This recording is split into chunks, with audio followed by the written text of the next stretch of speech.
તો ભાઈ આજ તો હતી પહોંચે એટલે જવાનું તો મારા ગોગા મહારાજના દર્શન કરવા, પણ અમે ગોગા મહારાજના દર્શન કરવા જશે ને અમારી યારે આવું થઈ જશે આવી તો અમને ખબર જ નથી. તો હવારમાં હું નાઈ ધોઈને થઈ ગયો તો તૈયાર ને અમારી યારે આવતા ભાઈ આપણ આ શું લઈને જોઈએ છે.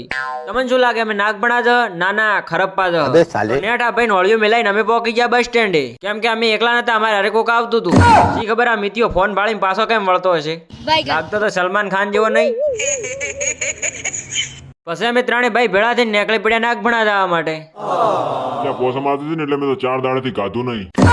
હરામી હો બેટા. પછી પોકી જાય આપણે અર્બુદા ને હાલ ના જોવે, પણ આપણને મળી ગયા ભાઈ. શું કરવા જો નાગ ભણા તમે? નક્કી લાગે દાળ ભાત ની મીઠાઈ ખાવા જો. હું જેણો હતો ને દર પોસા મે મોઈ જાતો નહીં. અને બનતો તો રોડ એટલે હેડ્યુ ડમ્પર ને અમન કરીને છે બમ્પર જેવા. અને આ મિતિયાની હેડવાની સ્ટાઇલ તો જોવો. સાસ બહુ પીધી ને મને ખટાશ નડે છે. અને અહીંયા જાતે જાતે મળી જાય મિતિયાની પ્રજાતિ ના માણશું.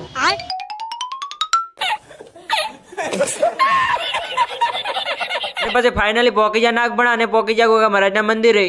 અને પછી પોકી જા ગોગા મહારાજ ના ગેટે લઈ લીધી શ્રીફળ અને પ્રસાદી. અને પછી થઈ ગયા લાઈન માં ગોગા મહારાજ ના દર્શન કરવા માટે. અને પછી મળી ગયો અમારા ગામનો માણસ.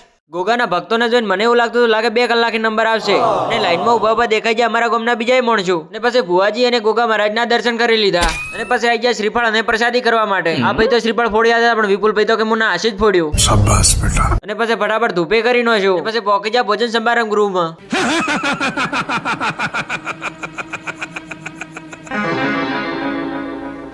સાલે તું અને કોઈ નિયમ છે કે થાળી કમ્પ્લીટ ધોવી પડે ને કે આવી પાસે કપાળમાં. અબે સાલે. અને પછી પોકી જાય શરબત પીવા માટે. ને પછી ગોમના આગેવાન દેખાઈ જાય એટલે લઈ લીધા અહીંયા વિડીયમ. This is દીપો. અને પછી થઈ ગયા ઘરે જવા માટે રવાના. અને તમે ગોગા મહારાજ ને માનતા હોય તો કમેન્ટમાં જય ગોગા મહારાજ લખી દેજો. અને તમે વિડીયો ગમે તો લાઈક કરી ફોલો કરી નાખજો. મળશું હવે આગળના વિડીયોમાં.